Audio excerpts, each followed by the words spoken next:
Chapter 6. The abnormalities you may not notice in everyday conversation. Cognitive changes in late-onset glutaric acidemia type 1, or GA1, are often subtle. A patient may speak normally, work normally, and live independently. During a brief clinical visit, a doctor may not notice any obvious problem. Only when detailed neuropsychological testing begins do subtle deficits in specific areas emerge. Most reported patients with late-onset GA1 have had generally preserved overall cognitive function, but a small number have shown problems with attention, executive function, working memory, learning new information, verbal fluency, or fine motor skills. Progressive cognitive decline and dementia have also been reported in some older patients.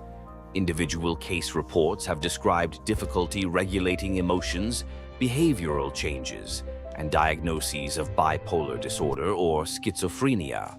The cognitive gaps often involve frontal executive networks. One 56-year-old man had impaired executive function and working memory. He also had difficulty learning new information. He scored 25 out of 30 on the Mini Mental State Examination, or MMSE. Magnetic resonance imaging, or MRI, showed communicating hydrocephalus, bilateral frontotemporal atrophy, and prominent abnormalities in the periventricular and deep white matter. A 32-year-old woman had reduced verbal fluency and impaired motor sequencing. A 16-year-old girl had mild difficulties with attention, executive function, and fine motor skills.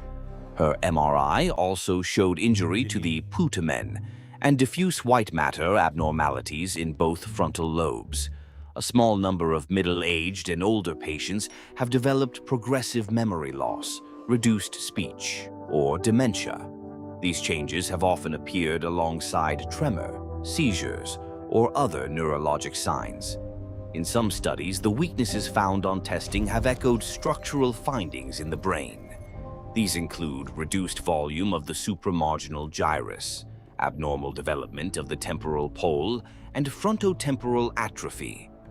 That connection makes sense because the frontotemporal regions and white matter networks support attention, planning, language organization, working memory, and behavioral control.